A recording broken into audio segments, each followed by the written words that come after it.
Assalamualaikum warahmatullahi wabarakatuh. Apa kabar semuanya? Mudah-mudahan kita semua masih dalam keadaan sehat, semangat ya dalam menjalani aktivitas kita di tengah pandemi COVID-19. Jangan lupa sebelum Anda menyaksikan lebih lanjut, tinggalkan jejaknya dengan memberikan like, komen, subscribe ya.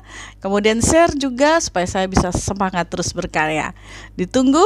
Kata Bu Retno, fenomena bahasa kali ini akan membahas tentang guru, ya, mendidik atau mengajar. Selama ini, jika Anda sebagai guru sudah mendidik atau hanya sekedar mengajar? Tunggu saya.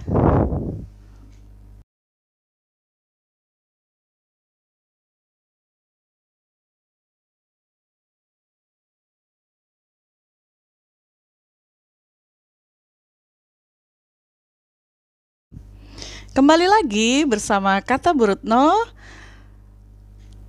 Apa yang akan saya sampaikan hari ini itu terkait dengan sebuah berita. Lagi-lagi terkait dengan sebuah berita yang viral. Tapi saya sedih ya dengan berita viral. Tapi ini beritanya. 2 perempuan yang diduga guru mendoakan agar siswanya meninggal. Astagfirullahaladzim ya. Jadi ini ada di media sosial demi TikTok katanya. Nah, ya sih, yang namanya guru tuh boleh juga mengikuti perkembangan zaman, mengikuti segala aplikasi ya, TikTok dan sebagainya, sah-sah saja. Apalagi kalau guru-guru muda yang era-era milenial ya. Tapi kalau sampai mendoakan siswanya meninggal gara-gara banyak keluhan saat PJJ, kayaknya yang harus dikoreksi ya. Ini juga saya sebagai guru merasa astagfirullahaladzim, istighfar ya. Terus kemudian prihatin, sedih, dan malu. Ya, kenapa malu? Karena yakin itu guru kah gitu ya.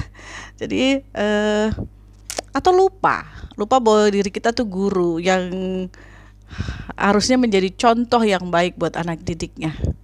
Atau ini fenomena degradasi moral guru?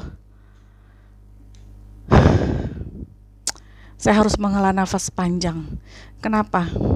Karena ada sebuah pepatah yang mengatakan guru kencing berdiri, murid kencing berlari. Ini pepatah yang sudah lama sekali kita pernah dengar, yang artinya bahwa seorang guru itu digugu dan ditiru, dicontoh oleh anak didiknya. Kalau kita memberikan contoh yang baik, maka anak didik kita juga akan ikut yang baik. Tapi sebaliknya, jika kita mencontoh yang buruk, kita memberikan contoh yang buruk, teladan yang buruk, ya anak-anak akan mengikuti, siswa-siswa kita akan mengikuti. Kita kembali lagi deh, mengingat-ingat lagi perkataan guru besar pendidikan bangsa Indonesia, yaitu Ki Hajar Dewantara. Ya, apa yang dia katakan? Ya, bahwa pendidikan itu pembudayaan buah budi manusia. Ya, pendidikan itu buah budi manusia yang beradab dan buah perjuangan manusia terhadap 2 kekuatan yang selalu menghidup manusia, yaitu kodrat alam dan zaman. Jadi pendidikan itu sifatnya hakiki buat siapapun dan dia berlaku sepanjang hayat. Ya, jadi pendidikan itu memang haknya manusia, dan salah satu orang yang dipercayakan, dianugerahkan kepercayaan untuk memberikan pendidikan itu salah satunya adalah guru. Ya, kita ingat lagi menurut perkataan Bapak Guru Bangsa Ki Hajar Dewantara, ya, bahwa pendidikan adalah tuntutan bagi seluruh kekuatan kodrat yang ada pada anak-anak, ya, agar mereka sebagai manusia dan sebagai anggota masyarakat itu dapat mencapai 2 tujuan, keselamatan dan kebahagiaan. Jika kita mendoakan anak didik kita dengan hal yang buruk, itu kita tidak memberikan keselamatan buat anak-anak didik kita, ya. Sementara hakikatnya tujuan memberikan keselamatan dan kebahagiaan yang setinggi-tingginya. Menurut Ki Hajar Dewantara, guru itu seperti petani. Ya, pendidik itu seperti petani yang merawat bibit buahnya, ya pohonnya itu supaya berbuah dengan baik begitu. Tetapi satu hal, seorang petani ya tidak mungkin mengubah pohon mangga, buah mangga itu menjadi anggur, menjadi pisang, tidak bisa. Di dalam kelas anak didik kita itu mungkin ada yang seperti mangga, ada yang seperti anggur, ada yang seperti pisang. Kita nggak bisa menyamakan semuanya, gitu. Yang harus dilakukan guru bagaimana si mangga tetap menjadi mangga, hanya saja dia mangga yang manis, yang harum, yang tebal buahnya, ya itu gitu. Jadi dia tetap mangga, nggak bisa mangga dijadikan pisang atau pisang dijadikan stroberi apa, nggak bisa gitu. Tetap mereka menjadi mangga, tetap mereka menjadi stroberi, tetap mereka menjadi seperti diri mereka, tapi kita kembangkan apa yang ada dalam potensi dirinya. Ya, jadi itu pendidikan. Sementara pengajaran menurut Ki Hajar Dewantara adalah cara memberikan ilmu atau pengetahuan yang bermanfaat bagi kehidupan lahir dan batin anak didik kita. Ya. Jadi ada dua hal yang berbeda, mengajar dengan mendidik. Kalau mengajar itu mentransfer ilmu saja. Ya. Nah, saya sebagai guru yang sudah 25 tahun mengajar, ya, berdasarkan pengalaman saya, ya, kita sebagai guru itu harus bisa menjadi guru, harus bisa menjadi orang tua mereka, menjadi orang tua anak didik kita. Dan satu lagi yang kita tidak boleh lupa, kita bisa gak jadi teman atau sahabat anak-anak didik kita. Kalau kita sebagai guru, itu memang tugasnya juga mengajar, ya. Mengajar itu secara profesional, ya, mengajar sesuai dengan keilmuan kita. Kalau saya kuliahnya di IKIP Jakarta, memang sekolah guru, jurusan pendidikan bahasa Indonesia, ya saya mengajarnya sekarang bahasa Indonesia. Saya nggak mungkin akan mengajar PKN, mengajar matematika, nggak mungkin bisa. Kenapa? Karena itu nggak profesional, ya. Itu guru tuh mengajar tugasnya itu, dia harus profesional, mengajar sesuai dengan bidang keilmuannya, ya. Kalau mengajar itu lebih ke mentransfer ilmu, apa pengetahuan yang kita punya, kita berikan. Ya, anak-anak yang tadinya tidak tahu tentang bahasa Indonesia sekarang tahu. Bagaimana cara menulis huruf kapital yang benar, mereka tahu. Bagaimana menempatkan tanda titik, mereka tahu. Ya, itu transfer ilmu. Ya. Kalau mengajar itu mengembangkan kemampuan kognitif mereka. Ya, akal mereka, kognitifnya, pengetahuannya, atau keterampilan menulisnya kalau di bahasa Indonesia itu. Ya, keterampilan membacanya, keterampilan membuat puisi, keterampilan membaca puisi.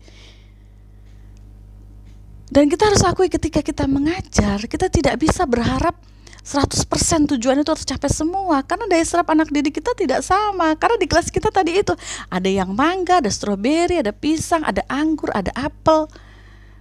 Jadi kita nggak boleh memaksakan bahwa apa yang kita berikan harus dipahami, harus ngerti. Kalau nggak ngerti, gak bisa begitu, kecewa kita pasti.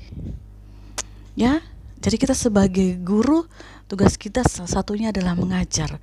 Tapi gak cukup dengan mengajar, ada satu lagi yang lebih penting, mendidik.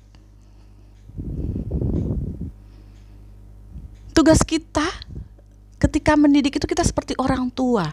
Apalagi kalau kita bahkan dengan tambahan sebagai wali kelas. Saya harus bisa menjadi wali kelas untuk semua siswa yang ada dalam kelas saya. Kalau saya misalnya ada punya siswa 22 orang, berarti saya harus bisa menjadi orang tua dari 22 anak itu. Memang tugas guru tidak ringan, ya. Di masa PJJ ini coba banyak sekali kasus-kasus di mana orang tua akhirnya menganiaya anaknya, menganiaya, ya. Orang tua kewalahan, mengeluh, tidak bisa mengajar atau mendidik anaknya tentang ilmu pengetahuan yang bisa menggantikan profesi guru itu. Ya. Tugas yang kedua, mendidik. Ini sesuai dengan pedagogi kita. Mendidik itu apa? Lebih ke memberi kalau tadi mengajar itu lebih ke hal yang kognitif, keterampilan, ini lebih ke afektif, sikap, kepribadian, karakter. Melayani anak-anak dengan hati. Karena tugas guru melayani anak-anak tadi yang kita adalah orang tuanya. ya, menyayangi, menasehati, menegur, menyemangati, memotivasi, memberikan penghargaan, penguatan. Itu tugas kita mendidik. Ada satu lagi kalau menurut saya, tugas kita itu sebagai guru menjadi sahabat buat mereka. Ini yang kadang kita lupa. Ya, bagaimana bisa nggak kita menjadi sahabat yang dirindukan oleh siswa kita? Kalau sahabat itu berarti tempatnya apa? Tempatnya curhat buat anak-anak. Kita mengajar, mendidik dari hati sehingga sampai ke hati. Bukan hanya mengajar, memindahkan transfer ilmu itu yang dari mulut kita menuju ke telinga mereka lalu ke kepala. Iya, kalau nyampe ke kepala, kadang ada juga yang enggak. Anak-anak tuh ada juga yang seperti itu. Makanya tadi saya bilang daya serapnya beda-beda. Ya, jadi apa ya? Kalau kita bisa jadi sahabat mereka, kita coba memahami dunia mereka. Pahami dunia mereka, kita masuk ke dunia mereka, mencoba memahami bahasa mereka, perilaku mereka. Jangan ada jurang yang terlalu jauh antara guru dengan anaknya, dengan siswanya. Jadi kita menjadi sahabat mereka. Kalau menurut saya, jika kita sudah bisa berperan sebagai ketiganya tadi itu ya, maka kita akan menjadi orang yang dirindukan oleh anak didik kita.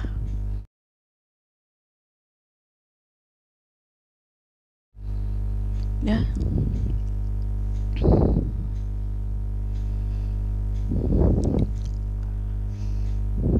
Kenapa kita harus bisa menjadi sahabat buat anak-anak kita? Ya, karena sepanjang saya mengajar 25 tahun, banyak siswa-siswa yang caper, cari perhatian atau cari permasalahan gitu ya.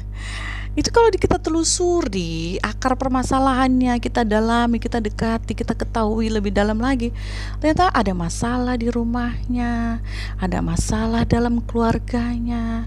Anak ini tidak punya tempat mencurahkan isi hatinya, anak ini nggak punya teman, anak ini butuh tempat pelampiasan rasanya. Dan itu kadang mereka, kalau tempat untuk mencurahkan isi hatinya, melampiaskan kegundahan mereka itu ke tempat yang salah, ke orang yang salah, anak-anak seperti ini bisa membahayakan. Akhirnya dicap sebagai yang nakal, yang bandel lah, yang bolos dan sebagainya, nongkrong, gak pernah ke sekolah, tapi dari rumah berangkat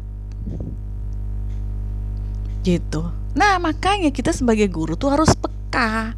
Banyak anak-anak yang seperti ini harus kita dekati.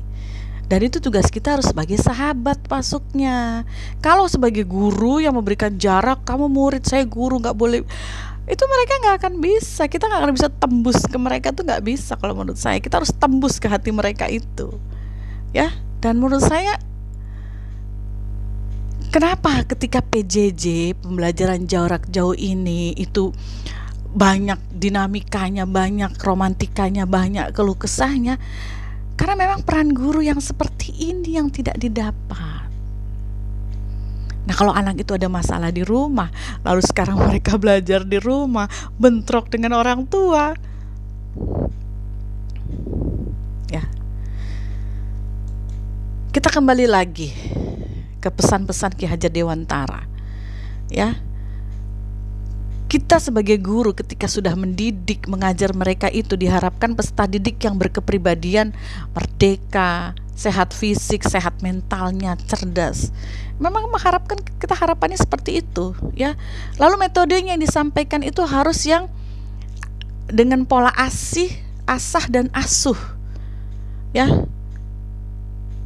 Memberikan perhatian, mendedikasi dengan cinta, mengajar dari hati dengan cinta, dengan memberikan teladan yang baik ya. Manusia merdeka itu yang seperti apa? Kalau menurut Ki Jantara adalah seseorang yang mampu berkembang secara utuh dan selaras dari segala aspek kemanusiaannya, manusia merdeka.